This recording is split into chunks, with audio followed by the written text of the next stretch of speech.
mbese mubona ko kwibara amahoro. Dore iyi si dutuye yarambiranye, amahoro nyakuri yarabuze. Nyamara ikibabaje inshuti zacu, abantu benshi baradamaraye, bibwira ko babonye umudendezo. Mbese mubona ko kwibara amahoro, bibwira ko babonye umudendezo. Mbese mubona ko kwibara amahoro. Icyo gihugu ni cyiza pe, nta ndwara n'urupfu biragera.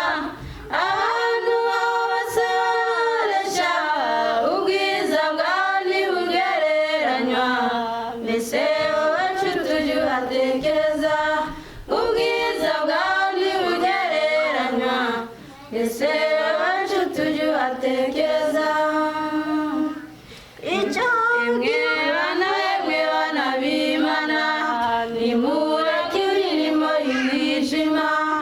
Umunsi urakuze burenda gucya, umwami wamaka imingoma ye.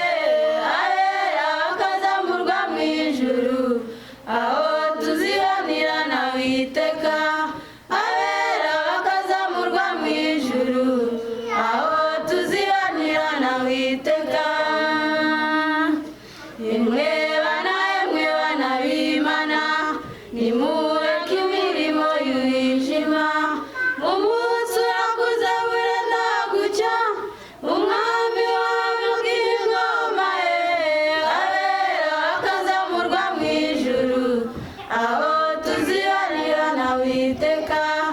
Abera bakazamurwa mu ijuru, aho tuzibanira na Uwiteka. Icyo gihugu ni cyiza pe, nta ndwara n'urupfu biragera. Abantu baho bose barareshya, ubwiza bwaho ntibugereranywa. Mbese wowe nshuti ujye uhatekereza, ubwiza bwaho ntibugereranywa. Mbese wowe nshuti ujye uhatekereza. Icyo gihugu ni cyiza pe, nta ndwara n'urupfu biragera. Abantu bose barareshya, ubwiza bwaho ntibugereranywa. Mbese wowe nshuti ujye uhatekereza.